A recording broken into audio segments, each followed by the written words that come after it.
your ability to get that patient to where they want to go, the outcome they desire, depends very heavily on the amount of action they are willing to take, right? If they don't take action, you're not going to get there. You've got to get that motivator, right? And this happened to be, the body composition analyzer happened to be an incredible motivator for people to keep going because they saw that they were making incremental results towards the goals they had. I think InBody is a simple and easy and motivating way to collect really important objective data that you can show your patient and that you can collect on your own. Put every patient on it as many times as they walk in the door. Take all that data, look at it. What are we achieving as a practice?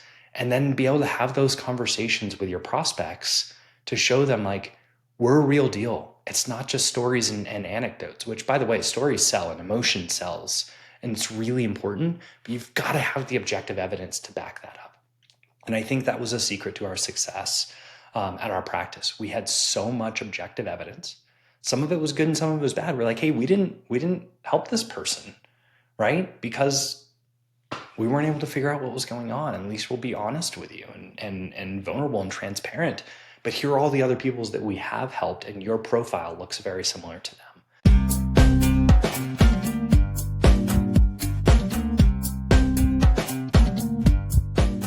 This show exists to help educate and empower the next generation of healthcare providers. And we're here to share tips, tricks, tools, resources, all to help catalyze your growth in and around InBody's ecosystem of healthcare tools. Today's guest is an innovator in functional medicine who has dedicated his career to helping practitioners reclaim freedom in their time, their business, their purpose. As the COO of Freedom Practice Coaching, and now 3 companies that have been forming an ecosystem designed to support practitioners in clinics, Seth Conger leads one of the most successful transformation movements in modern healthcare. He helps providers turn burnout into balance, chaos into clarity, and practices into scalable lifestyle businesses, all while living in Colorado with his wife and 2 boys. Welcome to Beyond the Scale, Seth. Thank you for joining me. Thanks, Bradley. Happy to be here. Thank you. So take me back. What's your story? Where does it start? What drew you into healthcare, entrepreneurship early on? Where was that seed of inspiration for you? It's a journey. How much time do we have? Do we want the long version or the short version? Let's go with the medium version. Go with the middle road. Okay, got it. So Bradley, when I was 6 years old, I actually told my grandfather I was going to become a doctor, help him with his health issues. He was my first mentor. I had giant respect for him. He was a great businessman, a great family man, and a wonderful skier. And I started skiing when I was 2 years old. Started ski racing when I was 5, and was on that path actually through high school. Was accepted to go pre-med at a Division I school and also ski racing there with a very prestigious program. And then I split a gate in half at 75 miles an hour with my head my senior year of high school. Wow. And I had 4 more concussions in a matter of 5 months right after that. Basically ending the dream of super high level ski racing, and it took me out of the running for that school that I had planned on.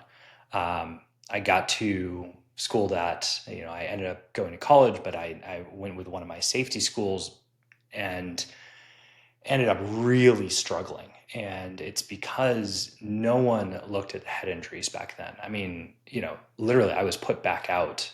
3 of those concussions were in downhill ski racing, 2 were in lacrosse. In lacrosse, I was put back in the game after the head injuries because we just didn't know, right? No blame there. But no one understood it. And at the same time, my parents split up. They got divorced. I moved away from the state of Maine, where both of us are from. And went to college, which is a big change for anyone. And all of a sudden, I couldn't sleep at night. I was falling asleep in class. I couldn't focus. I couldn't comprehend what I was reading. And I basically had like almost a, bordering on photographic memory before. And by the end of the first semester, I was told by the dean of students, he sat me down and he said, listen, you are not in shape for this pre-med track that you want to go down. And honestly, you're probably going to fail out of this school if you don't get it together and do something easier. And his suggestion was business.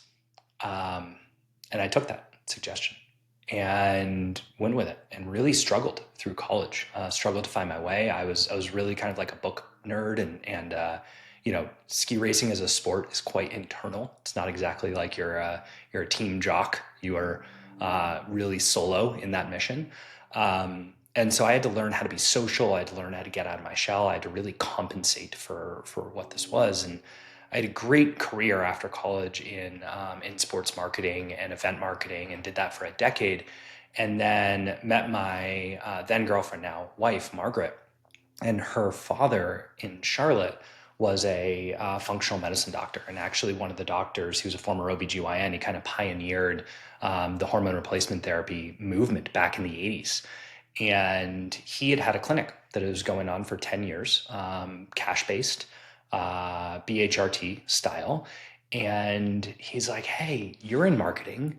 Why don't you help me get more patients? I was like, well, Ronnie, no offense, but I do $1 million events every weekend. Like, that's the level of marketing. I'm marketing for Coca-Cola and the US Army and American Express.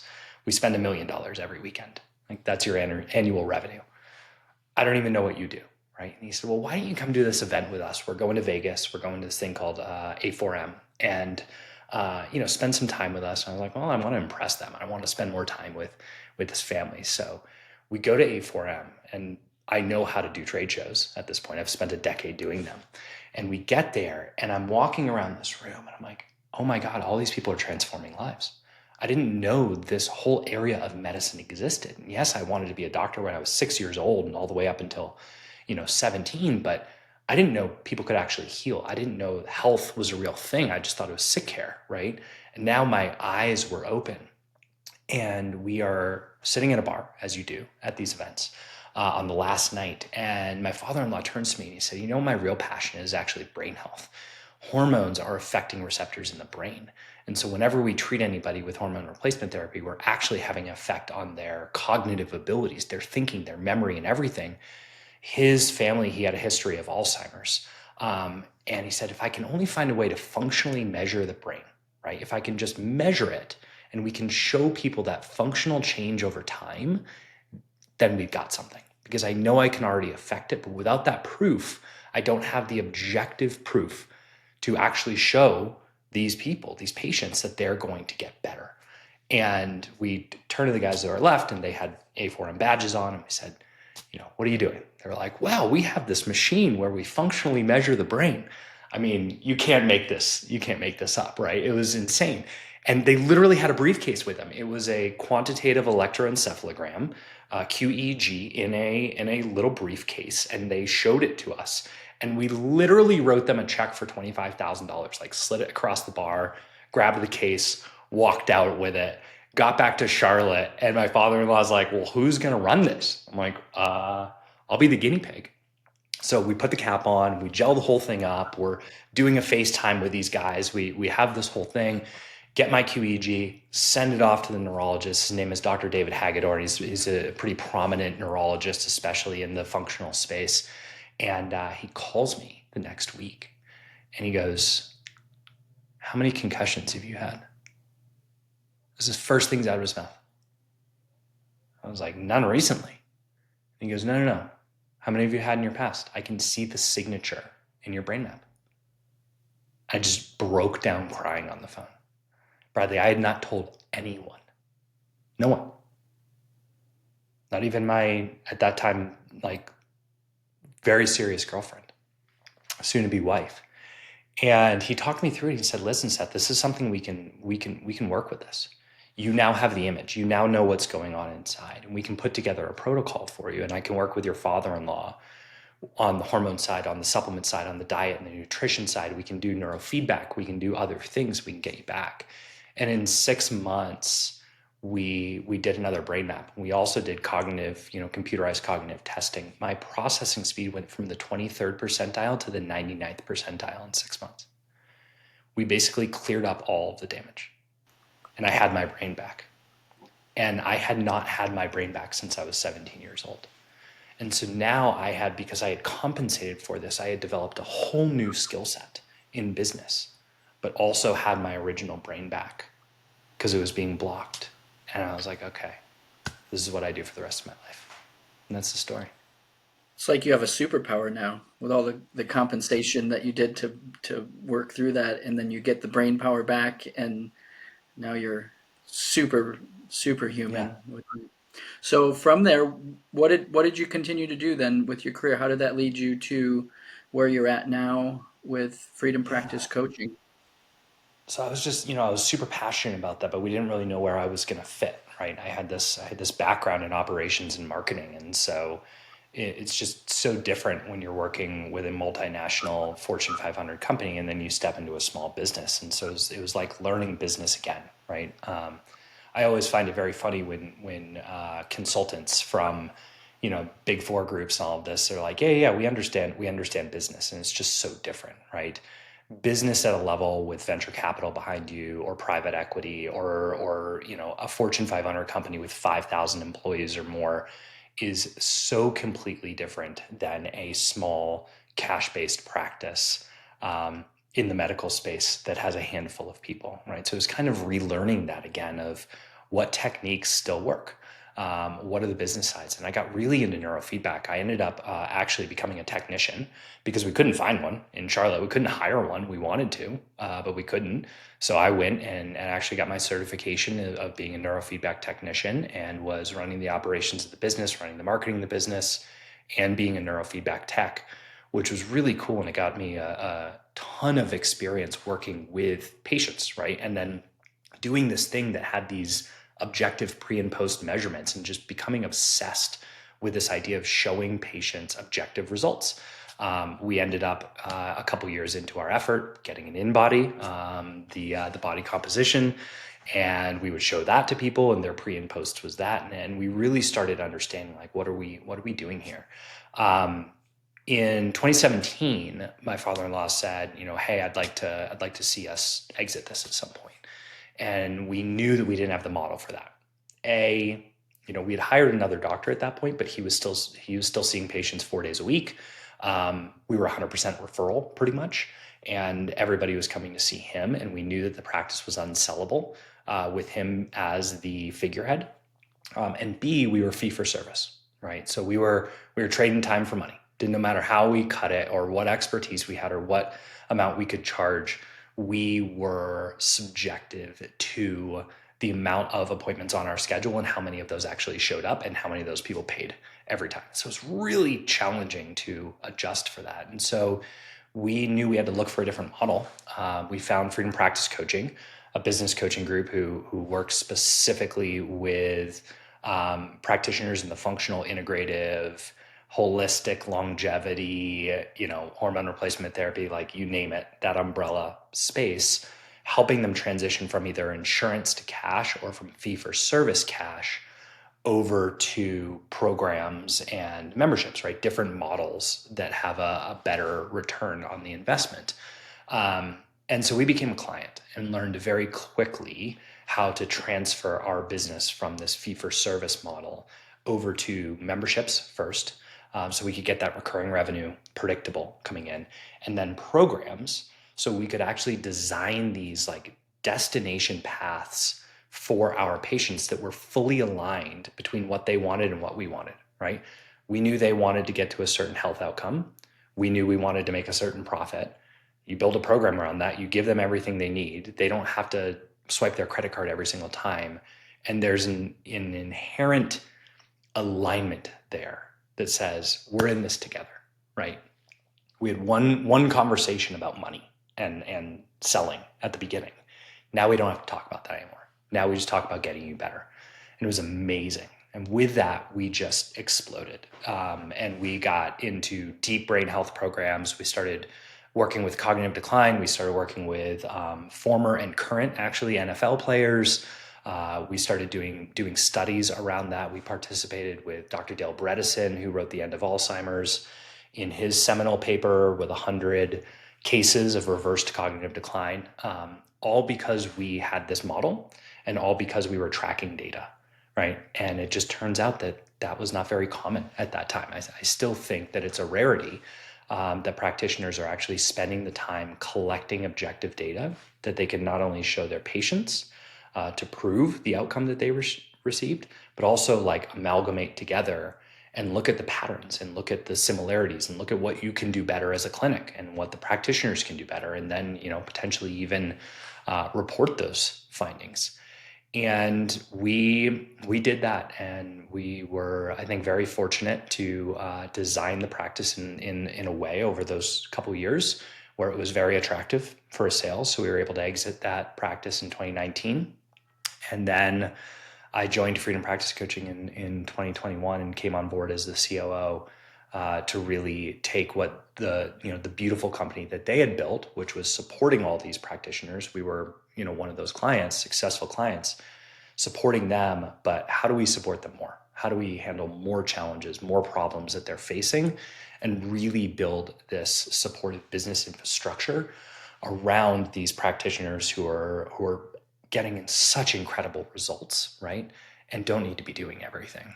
And so that's kind of how I landed here back at the beginning of 2021. Can you talk to me more about your experience with the InBody in that practice Yeah. and how you built it into the operations? What were some important things that you were looking at alongside of these brain health assessments to combine the data? What was it like for you in the business having it there?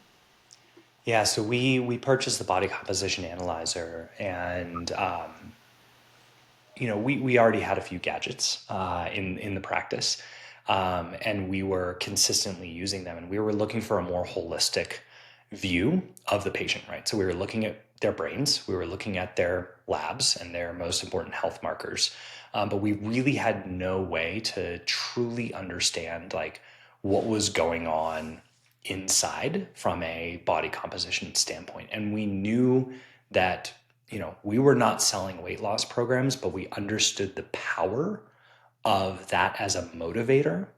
And what we wanted to do was not just use a scale to show weight loss, we wanted to show what was underneath that, right? We wanted to show health below or behind the weight loss, right? Health changes.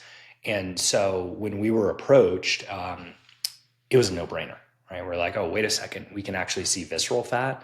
We can see, percentage body fat. We don't have to send people for DEXA scans. We were outsourcing a lot of DEXA scans at that time.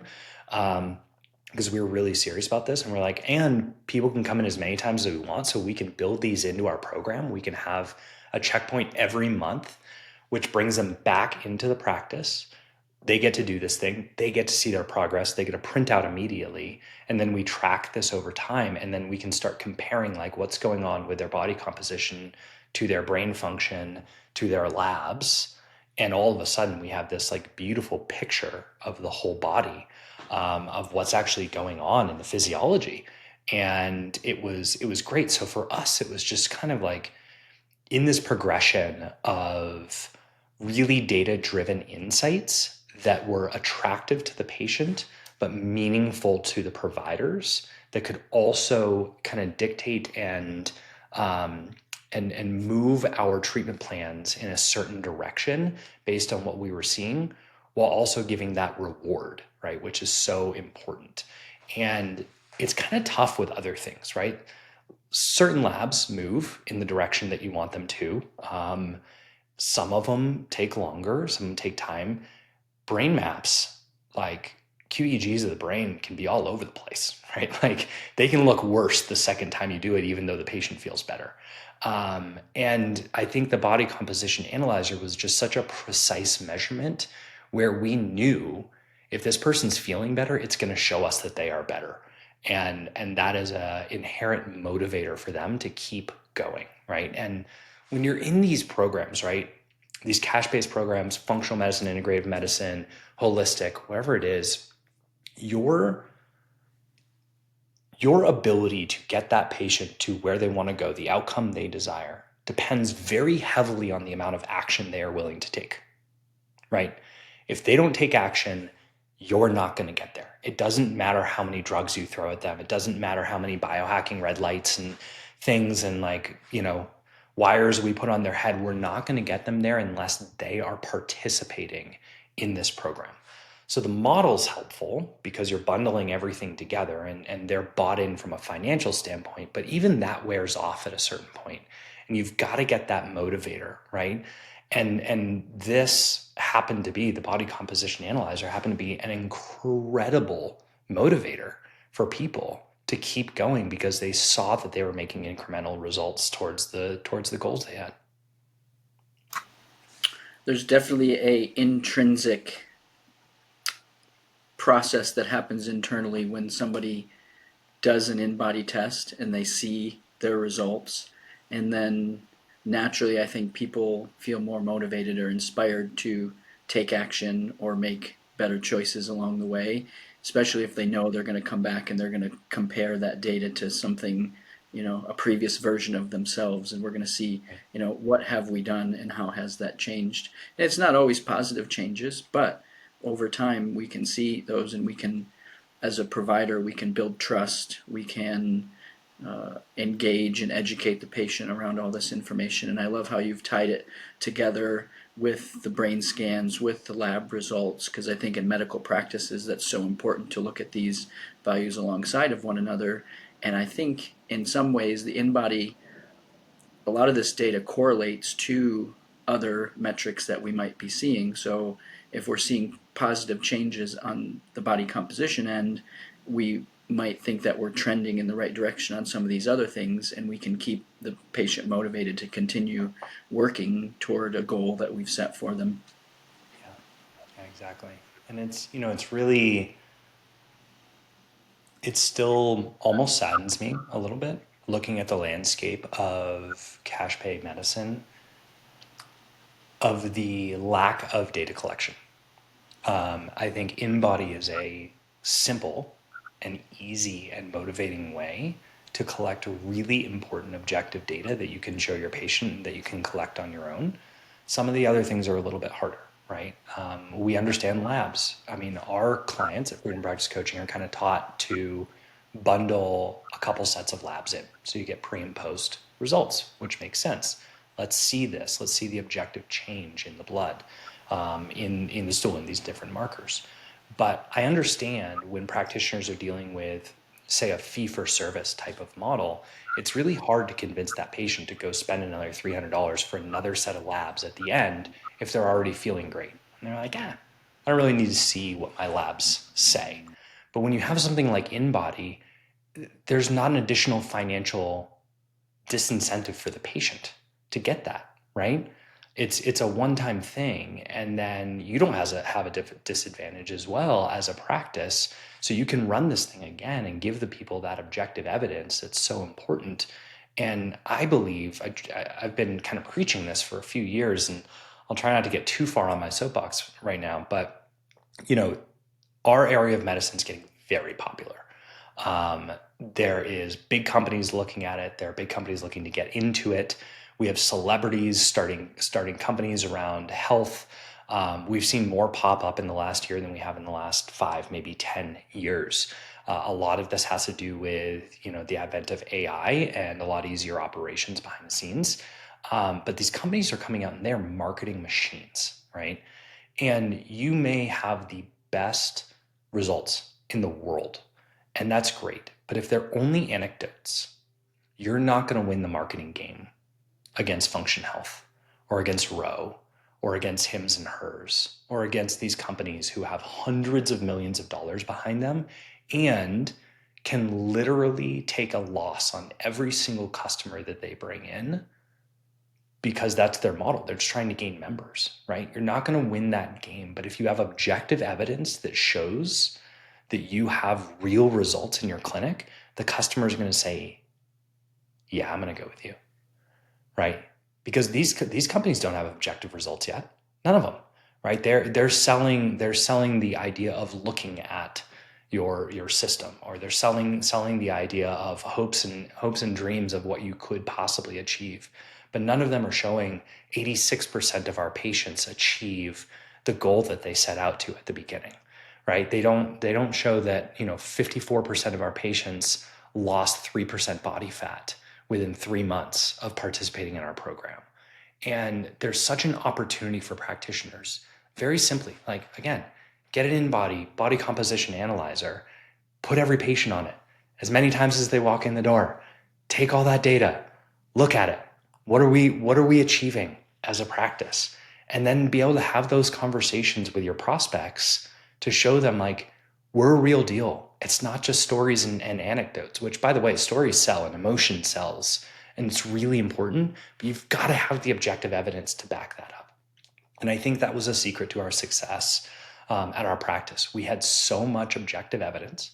Some of it was good and some of it was bad. We're like, hey, we didn't help this person, right? Because we weren't able to figure out what was going on. At least we'll be honest with you and vulnerable and transparent. But here are all the other peoples that we have helped, and your profile looks very similar to them. And I think that was the secret to our success, was having that data. Yeah, objective data certainly gives us a new opportunity to create marketing claims and then turn back around and share that with the marketplace to be able to find other patients that are similar to it that need that kind of help. So tell me more then about Freedom Practice Coaching. As if I'd never heard about it, what is Freedom Practice Coaching?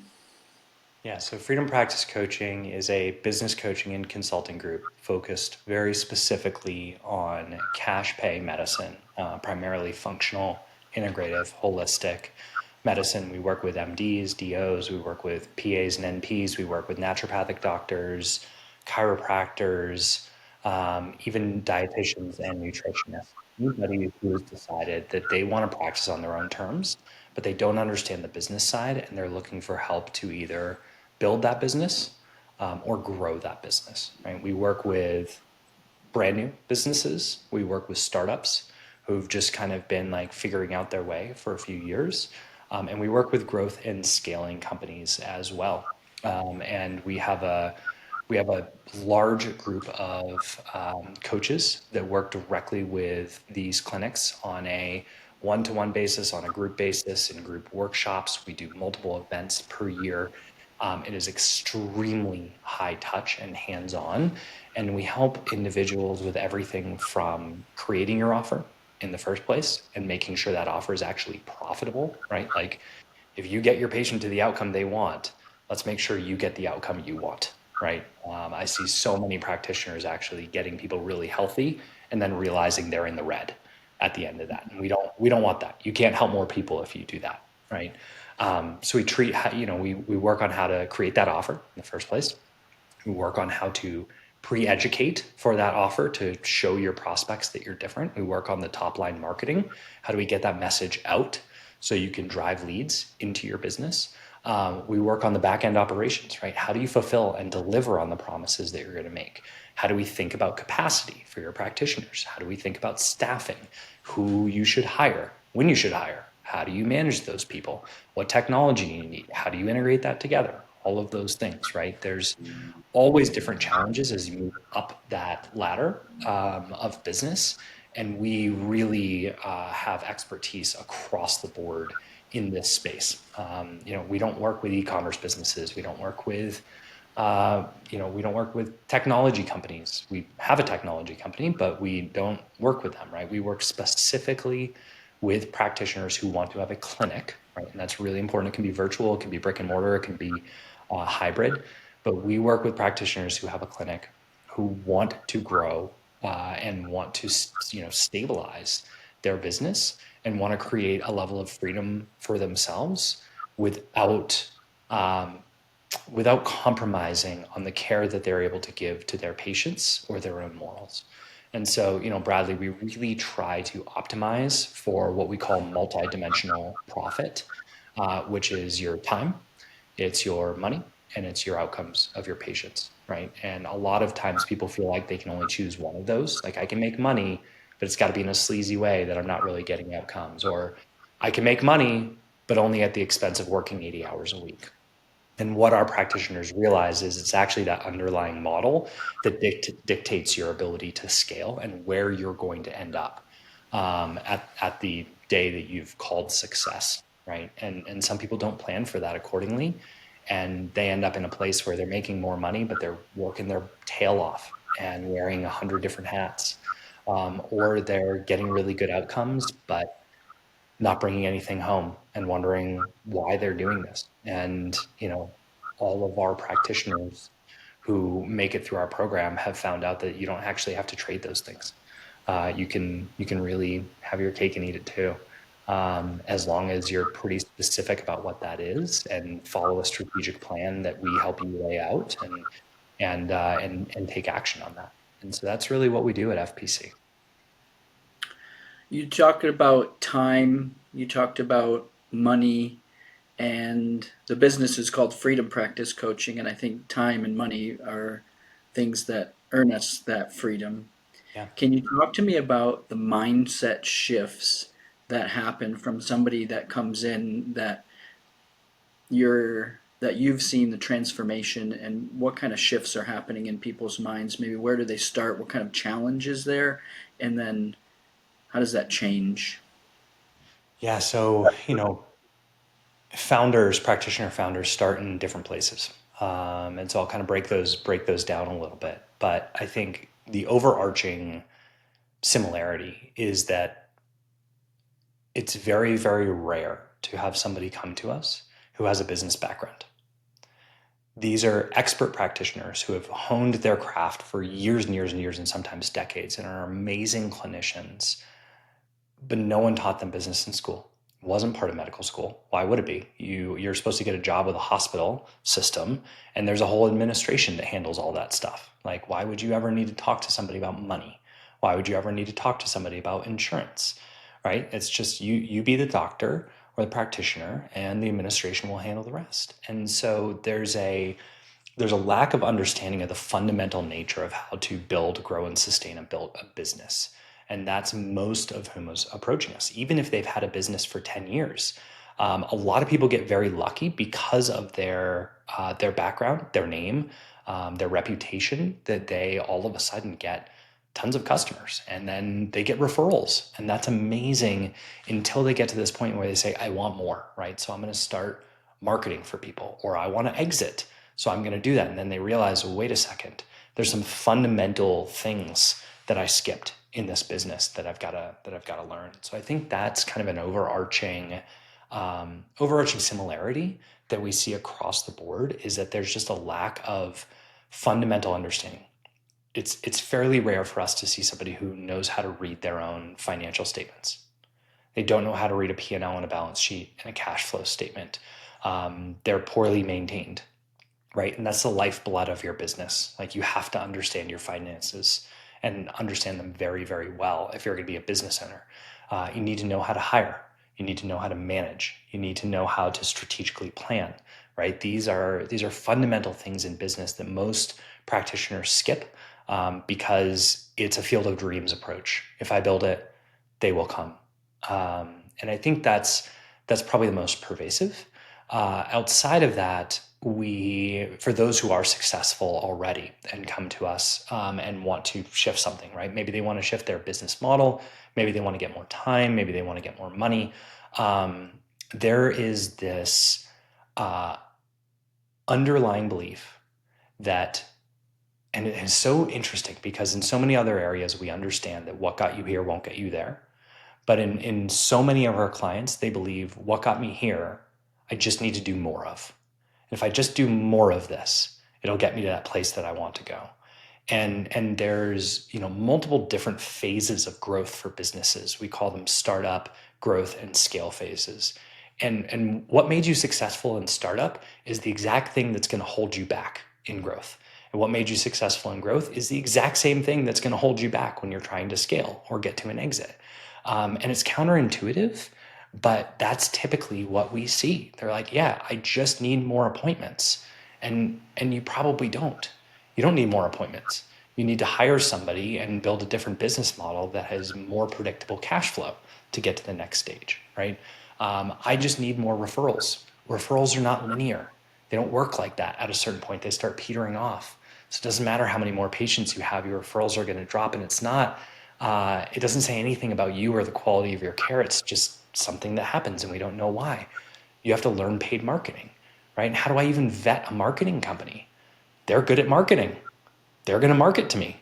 And how do I even know which marketing company is actually good with this? Are they, just because they're good with a dermatology practice, does that mean that they're actually going to have success with my practice that is dedicated to better gut health or, brain health or anything like that? And so I think we understand that we need coaches and we need mentors in almost any other area of life that we want to excel at. Right now, I'm going through a meditation practice. I've been in this for a number of months, and I had tried every app out there, all of them. I lasted 90 days across the board, and never really could get there. And then I was like, you know what? I'm going to go get a mentor. I'm going to invest into this. I'm going to have somebody I meet with every single week. I'm going to be accountable to them. I'm going to have to teach back the techniques that I just learned to that person every single week. I have respect for them. And guess what?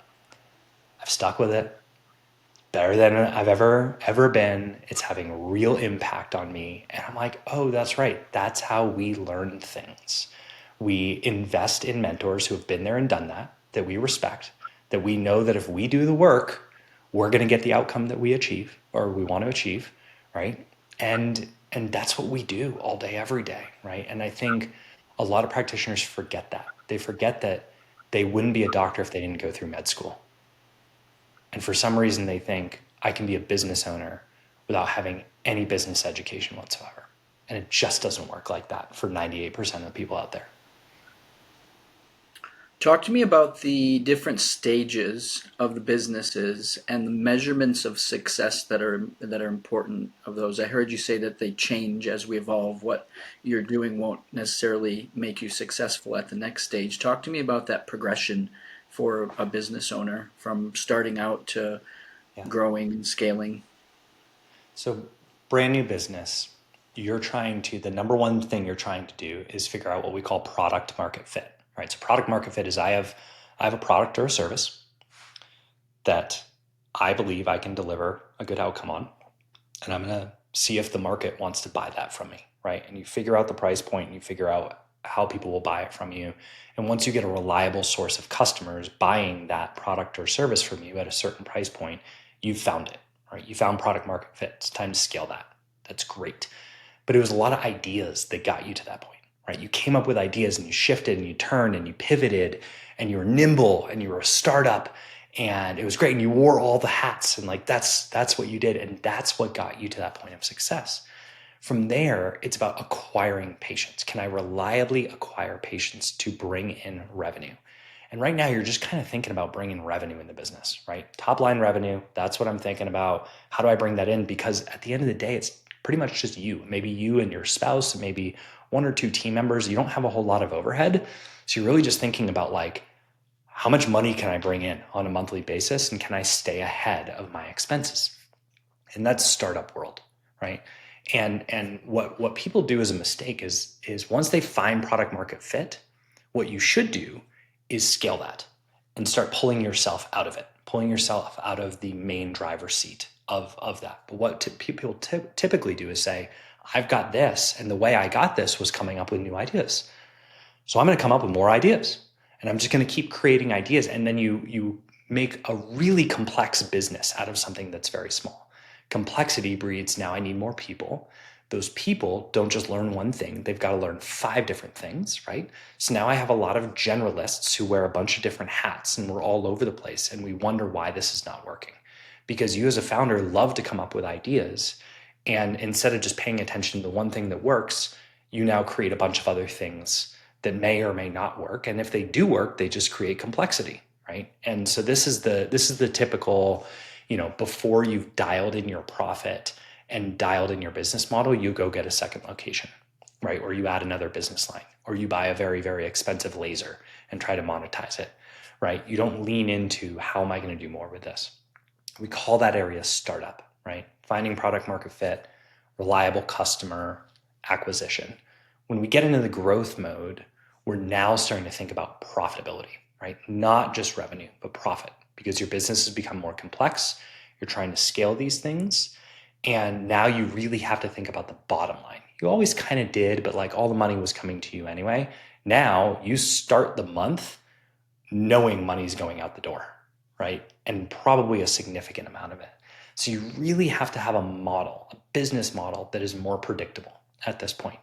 And that's where people get trapped in that fee for service game, because all of a sudden you're now a slave to your calendar and you have to work more, right? We've had clients who say, I can't come to an event because if I take 2 days off, it costs me $30,000.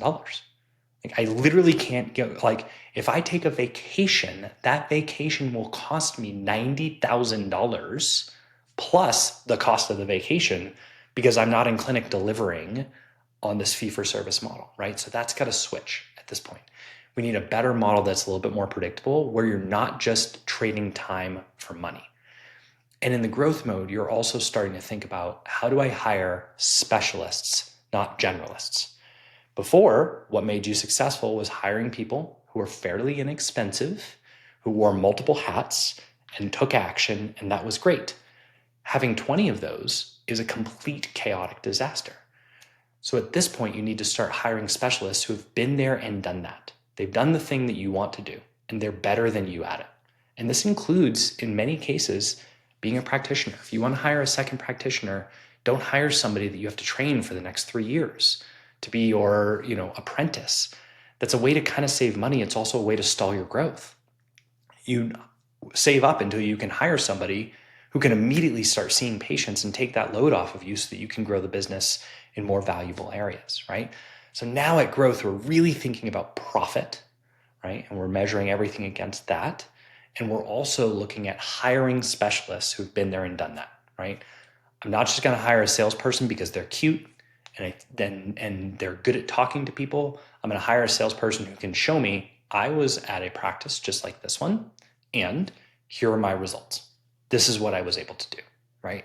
Practitioners fall into that trap of, well, I really like this person. They're a good communicator. I think they'll fit well in my culture. Culture is the first checkbox, right? Don't pass go until you check that box. But then below that, they need to actually be really good at the thing you're hiring them for, not just a generalist. That's growth mode. And then we start getting into scale. And now it's actually about like business independence. You're pulling yourself back. And at this point, founders are still used to making all of the big decisions. But now you have some great people with you, and you have to start pulling back, giving that decision-making power, even if they fail a few times, even if they make mistakes, right? You've got to give that decision power over to your leadership team and be able to separate yourself from that. Because if you can't separate yourself from that, then you're always going to be the bottleneck, right? Now we're not only thinking about revenue and profit, we're also thinking about lifetime value. Lifetime value is how much can you make off of a customer over the lifetime of that customer? So now we're trying to say, what more can we do for the people who already know, like, and trust us, that we've already gotten good results for? How do we do more for them, provide more value for those people, and increase our lifetime value? While at the same time, how do we start really measuring data, right? And you can do this before, you can do the data thing before I actually recommend it from the start. But now it's critical. At scale, you have to be able to objectively prove, because you no longer have that emotional connection with everybody. You, the founder, are not meeting with every single prospect, right? So you need that objective proof of what your company can do, not what you as an individual can do, in order to keep growing and scaling that. And those are kind of the typical measures that we're looking at when we're looking at these practices. And all the while, anytime we're looking at those super high level business metrics, we are breaking those things down, right? So if we're looking at marketing, we may say the number one metric we want to understand is our cost of acquisition. How much does it cost to acquire a patient? Within the cost of acquisition, that may be the top line KPI or key performance indicator, but we also have a dozen other metrics that we may be looking at behind the scenes. That is our cost of lead, our cost of discovery call, our conversion of discovery call, our cost of first appointment, our close rate of that, right? We may be looking at all of these other numbers, and we do. That's a service that we provide, is looking at all those numbers for our clients and actually making them turn in their stats and get used to doing it. Because when you get to scale, 1% matters, right? 2% could be a couple $100,000. We just did a really, really interesting, in one of our workshops, we actually just broke down somebody's marketing funnel, and we realized that their discovery call, right? First call that a prospect makes to the practice to see if they want to book an appointment or not. Their rate of closing those was about 10% lower than the general average of the rest of the clients who were in that workshop. We had about 15 people in the workshop, right? 10% lower. They are closing about 50 new patients every single month. Their leads, they're getting like 3,500 leads every month. A 10% shift in that discovery call close rate was worth $56,000 to them at the end of every single month. It's crazy. But if we didn't have that data, we wouldn't know, right? And so those little changes can be really big down the road, and that's why we look at metrics. Yeah, that's a critical piece of it. You were talking earlier about how somebody goes to medical school, they're not really taught how to operate a business. And in medical school, you're looking at, you know, indicators of somebody's health. We can relate this back to the body composition, and we're looking at how do we move those metrics of health. But there's a whole world out there of metrics for a business. And part of what I hear you saying is you help people set up a dashboard essentially of data that they can look at to operate their business through that lens. And it makes me think of the objective data, and thinking about those things might pull somebody away from maybe the authenticity and the care that they're providing within that. If my focus goes from being a medical provider and caring for my patient, and now I'm pulled away, and maybe I have team to help me too, but we're now focusing on all these other objective metrics. How do you recommend, or how do you advise somebody to maintain the authenticity and the care within a structure like this? Yeah, it's really interesting because I remember my father-in-law and I having a lot of these conversations because I was obsessed with data, right? I came from a world where we literally had $1 million events and we had to prove the day after the event what the ROI was on that event, how many leads they got, of what quality those leads were, what the amplification was going to be on that event. I mean, we had this down to the dollars. So I was obsessed with this idea of collecting this data, and he had a phenomenal bedside manner. Like, he was known in the Charlotte region of being like the best OBGYN. I mean, women would just talk about him left and right about how amazing his bedside manner was and like how great he could make them feel during this really wild process of being pregnant, right? Delivering children, even in the most scary moments. And so he was really big on the way people feel is the most important thing. And I said, well, what if it's both, right? What if we can get them to the point that they feel really well taken care of, very safe and supported? They feel that they've gotten better, but also we can prove it to them, right? So we didn't lead with the objective data. The objective data was the proof behind the scenes. We made sure that people actually felt better, that they really truly believed that they were better. And then we would show them the objective proof. And we were using that objective proof to keep us honest, right? Because we didn't want it to be just because they feel really safe with us and we're great with them, and then this is going to go away 3 months later once we're no longer seeing them. We wanted to make sure that it's both. And so I encourage practitioners to don't lose anything on the level of care, right? Don't lose your bedside manner. Don't distance yourself from the human to human connection, the attunement that you have that is so powerful in these longer appointments to actually get somebody to trust you and take action from that. And at the same time, use the objective data as proof when maybe they start to question things, or maybe another doctor who doesn't believe in what you do starts asking questions that they don't know the answers to. But then they can be like, hey, look at this objective proof. Yes, I feel better. I know you don't believe in what I just did, but look at this objective proof. And that objective proof always kind of ends the conversation with outsiders. And so I think it's not only supportive, but it's actually protective of your patient in their journey to have that data behind them. And again, you don't have to lead with it, but don't miss out on that opportunity. So let's zoom out one more layer onto that and think about now that I'm operating a business and I'm paying attention to these closing rates and all my marketing spend, and how do I maintain the authenticity and care because my time and my attention and my thoughts and my staff are going to be doing different things. How do I keep that care authentic in the business? It's really interesting because we actually get this question a lot, and I think it's in a lot of practitioners' minds, right? They don't want to lose what they got into doing in the first place.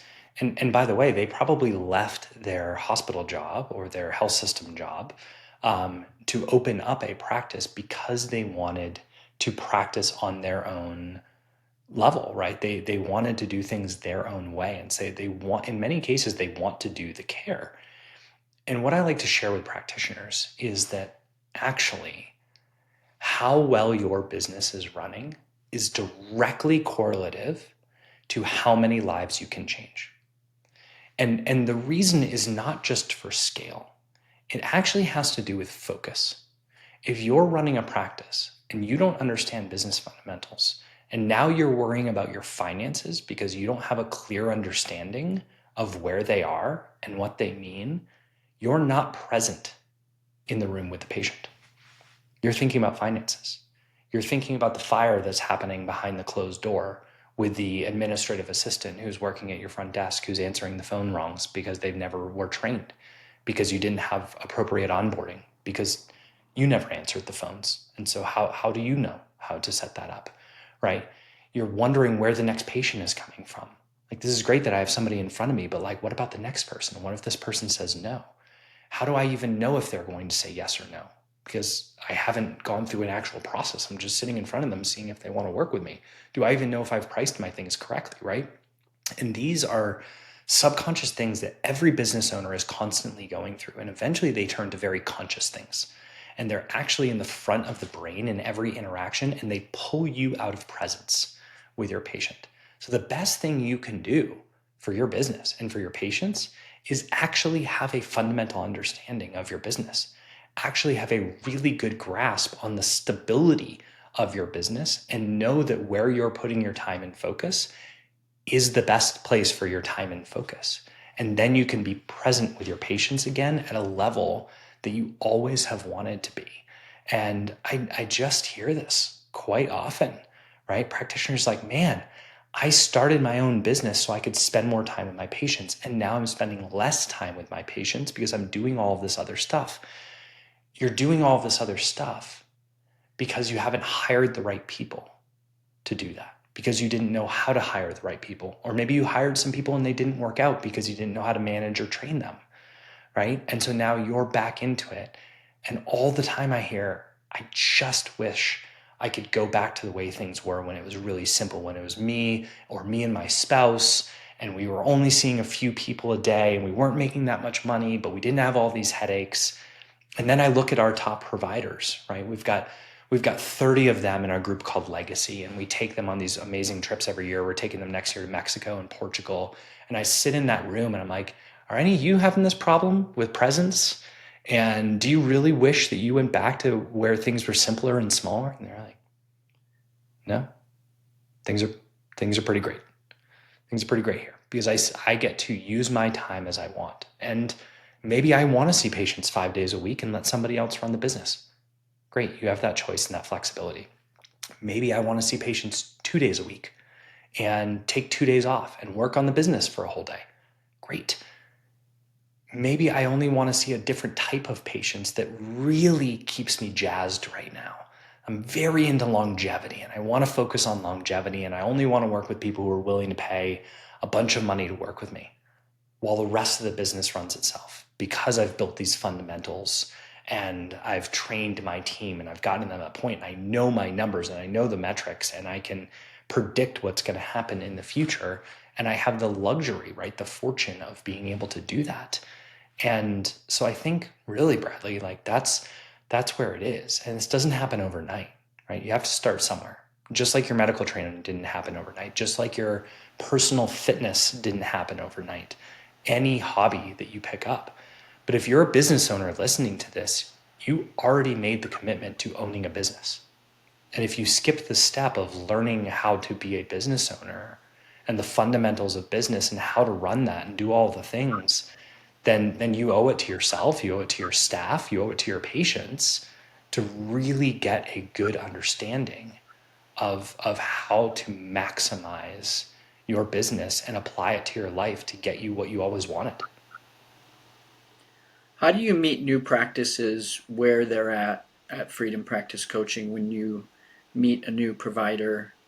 And then how does that downstream work into the system of how you're coaching them along the way? Because it sounds like you want to know quite a bit about that business, but you also have the ability to impact the business in a lot of different ways.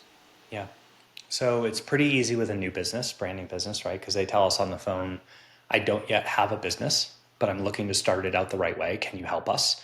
And we love those situations, right? There's no cleanup work to do. It's just let's set you up with the right foundation. What's your timeline? When do you need to start bringing in money? And let's go. And we set up a strategy for them that feels right to get them to that point on the timeline that they want. When we're dealing with existing businesses, what we do is we evaluate them for where they are, right? And we evaluate across the board. We want to understand, are they a startup? Are they a growth? Are they a scaling business? How many team members they have? Who makes the decisions? How are they thinking about everything from profit and purpose to looking at strategic planning, their finances, project management, ideas, all of this, right? So we do an evaluation called the scalability assessment, even before they become a client, to really understand where they are, where the holes are, right? Where the leaks are, where some behaviors may be mismatched to what they're actually saying or what they're trying to do. And then we take that evaluation once they become a client, we go through a multi-week process, depending on the business, anywhere between 4 and 6 weeks, where we analyze every major part of the business, from the finances down to their org chart, to the strength of the team members, to their technology list across the board. And what we do is we balance out that baseline against their goals. What do they want to achieve? What do they want life to look like, right? And then we build a strategic plan that gets them there. And that strategic plan shows them everything they need to get to that point and in priority. Because sometimes doing the right thing at the wrong time is just unfortunately wrong, right? And so what we do is we layer out these things in a domino effect so that it is the most efficient way to get there. And then we measure along the way and we look for these key milestones before we do something different. So we don't just throw a new idea in once the strategic plan is built. We see it through. And we hold these practitioners accountable. We coach them on everything, right? Because one day they're building their offer and making sure that it's profitable with the right unit economics of this. The next day they have to learn how to sell and they have to learn how to market. And should they be using Google paid search, or should they be using Facebook or Instagram? Or do I get on TikTok? Or should I just let AI find my practice? Right. And so we walk through all of those individual pieces there, depending on their needs. Some practices come in, they're like, hey, we've got marketing all set. We have a steady stream of patients coming in. Our challenge has been we don't know how to hire correctly.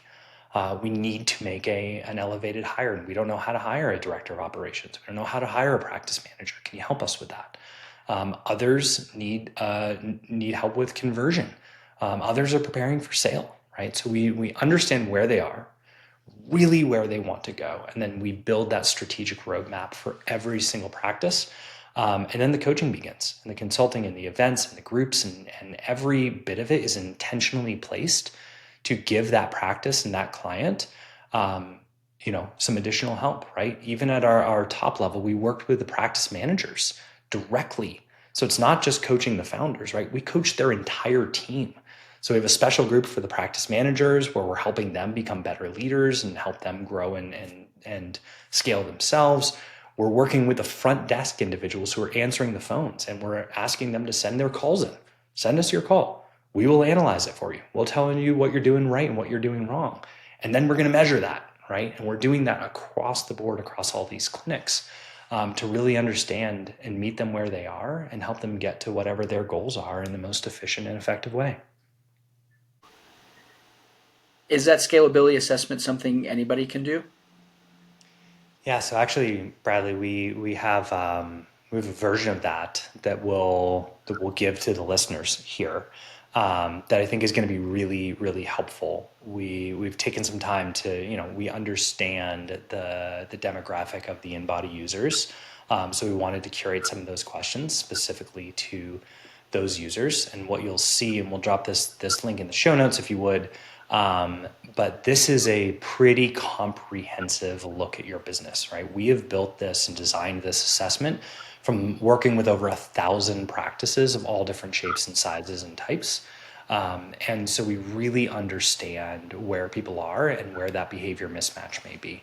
So in this scalability assessment, what you'll do after you kind of fill out your name, your practice website, your email address, you're going to take a series of about 60 questions. Now, stick with it, right? Because there are 8-minute forms and surveys online and like all these things that can like tell you your phenotype or whatever it is off of a couple questions. This is actually like real diagnostic work, right? This is what people pay thousands of dollars for inside of our system, on a quarterly basis, and we'd love to give it to these listeners. So it's 60 questions. They're multiple choice. You'll read the question, and then the answer that applies to you most, you just choose that. Go through all the questions, and what's going to happen afterwards is we're going to deliver a report, about a 10-page report for you, that specifically shows you where you are in your phases of growth, right? New business, startup, growth, scale. Where you are by percentage, because you're going to have some questions that are answered in different areas. So where do you fall? What's your primary category? And then what are all the lagging items? So what are all of the questions that you answered that are below your primary category? And what we call those lagging items, those are the mismatches, right? Those are usually the operational tension that you feel in the business, because your business is trying to behave as a growth stage company, but you still have new business behaviors or startup behaviors, and those breed tension in the business. So we identify all of those. We give you a 6-month roadmap to stabilize all of those. What are the things to do? In what order to actually stabilize all these things and bring that company back to less tension, right? Less turbulence. And then we're going to give you a 12-month growth map. So if you are interested in trying to jump to the next stage, going from startup to growth or growth to scale, we're going to give you the typical things to start doing, typical things to stop doing, and the typical things to continue to do in order to shift into that next level. And then for your listeners, what we will do is we'll have one of our strategists jump on a call with you for 60 minutes and go over it. Right. So we'll send you the report, and then you can jump on a call with one of our strategists and spend 60 minutes going through the entire report and further personalizing it. Because what we don't collect in there is your goals, right? We don't know where you want to get to. We're just telling you where you are right now and what may be bringing up some of those challenges, but we don't know where you want to go. So in this strategy session, you'll be able to kind of put that in the future. Where do I want to go? Where am I right now? How do I close that gap? And really leave that session with a great strategy and plan of how you get there. And this is something that no one in the industry does, right? This is a crazy thing to be giving away for free, because it's a ton of time and a ton of expertise. Like, this is our secret sauce, right? Is really analyzing businesses and giving them strategic plans. But at the end of the day, what we do best, I think, is not just the analysis, it's the coaching, the accountability, the growth, the community, all of those other things, and then the support on the back end with our other companies, and our other product lines, that I think we do really, really well. And my team is just phenomenal they're just world class in every single thing that they do. And so let's start there, right? Let's start with that scalability assessment. Check the show notes, or for that link, and follow up with us, and really stick with it. It's going to take you like 20 minutes, and just stick with it, because it is 100% worth it on the back end, and is not some fly by night quick survey. What message do you want to leave the audience with about balancing mission, purpose, business, freedom? Yeah, I fell into this space, Bradley, and it was coincidental and very helpful and life changing for me. And I look back and think, wow, where would my life be if I actually did become a doctor? Would I be able to help as many people as I currently do? Having hundreds of doctors that were helping from the business side be able to see more patients, get better breakthroughs, see more disease reversal. And I love the path that I've taken. And I have a deep, deep passion to see the patients, the end users, get the health that they want, right? Get those outcomes. But I also know that that cannot continue if the practitioners are not feeling whole themselves. And I see too many practitioners fall on their own sword for the patient. And they say, you know what? It's okay. I'm going to work the 80 hours. I'm going to make less money. I'm going to drive myself and my family crazy. I'm going to let my own health go so that I can ensure that I'm getting results with my patients. And I just want everybody to know that you don't have to do that. There is a better way. There's a proven way. We've done it with over 1,000 practices at this point. And there is a proven way to be able to get the best results, probably even better results with your patients, while also being able to be flexible and own your own time and make the kind of money that you want to make, right? And it takes time. It's a path. It takes coaching, it takes action, it takes accountability. It's not easy. It's not easy, but it can absolutely be done. And we've been proving it out for over a dozen years now. I wouldn't be here if this was not a absolute proven model. And I really encourage practitioners of all types, whether you're running an insurance-based practice right now, or you have a cash-based practice, or you're in hormone replacement therapy or GI health, or you're doing things with brain health across the board, right? They're not so different. If you have an independent practice, we're here to help you, and that's why we're put on this planet. And so that's what I would love to offer. Take the scalability assessment as a first step, and really hope to see you inside, and really hope to get the opportunity to coach you. Seth, it's been an absolute pleasure to have you here today. I thank you for joining me, also for the support and encouragement that Freedom Practice gives to us here at InBody. And for anybody listening out there, definitely go in the show notes, do the scalability assessment. If you join FPC, you can come to the quarterly events where you can hang out with InBody too. And yeah, we really appreciate the relationship and the partnership that we have here. And thanks for joining us.